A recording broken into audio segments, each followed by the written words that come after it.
It started with the rain thick metallic and hot enough to scald the skin. I remember standing on my balcony that morning, the sky a strange, coppery red, watching steam rise off the shoreline like the earth itself had opened a wound. At first, no one understood. News anchors stammered over conflicting reports: volcanic vents, solar flares, an anomaly in the atmosphere. But it wasn't one thing, it was everything. The ocean, they said, had reached the boiling point.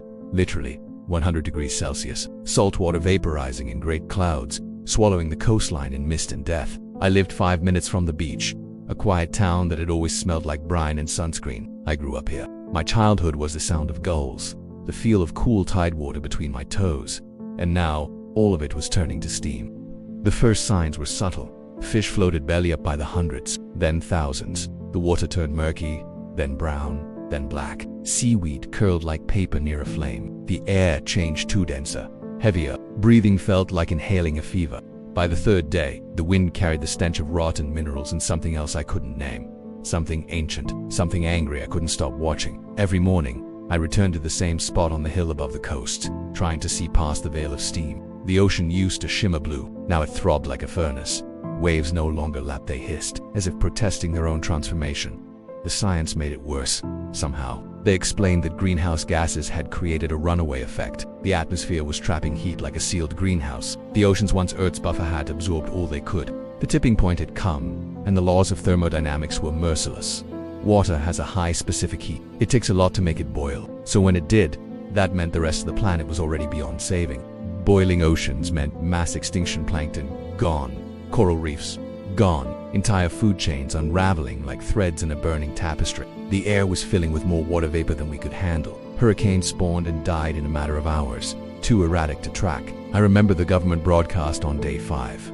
A grim-faced woman reading from a trembling sheet of paper. All coastal areas within 50 miles are advised to evacuate immediately. The heat has rendered maritime travel impossible. Aircraft are advised to avoid low-altitude passes due to vapor turbulence. It wasn't a warning, it was an obituary. But I stayed, not out of bravery, not even denial. It was grief, the kind of grief that roots you in place and tells you nothing beyond this moment matters. This was my home. My parents were buried here. I knew the names of the cliffs, the rocks, the way the sand changed color at dusk. How do you walk away from your entire life? By day 7, the clouds never cleared. Steam hung in the air like gauze. My lungs burned.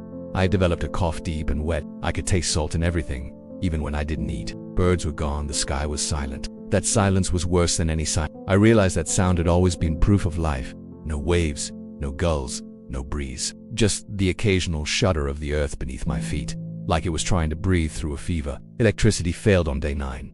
The power grid couldn't handle the strain. Transformers burst in distant flashes of blue. That night I lit candles and sat alone, surrounded by photographs that no longer made sense. Faces frozen in time, smiling on beaches that now boiled like kettles. I started seeing people on the road, trudging inland. Families, loners, pets in backpacks, faces wrapped in cloth to filter the steam. No one spoke. We'd just nodded an unspoken recognition that everything was ending, and no one wanted to die alone. On day 10, I walked to the edge of the beach one last time.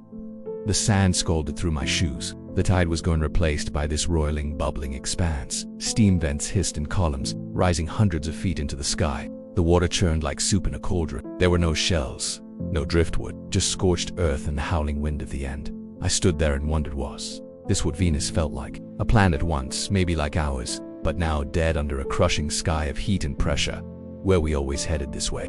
Did we ever have a chance? They said the Earth's average temperature had spiked to 70 degrees Celsius. Cities inland were becoming ovens. Those who hadn't drowned in coastal floods were now running from the heat. The drought, the collapse of systems too fragile to withstand this kind of change. And yet I didn't feel fear anymore. Just awe. The kind that comes when you see something so vast and final you can't look away. I recorded a message that night. My voice sounded cracked and hollow.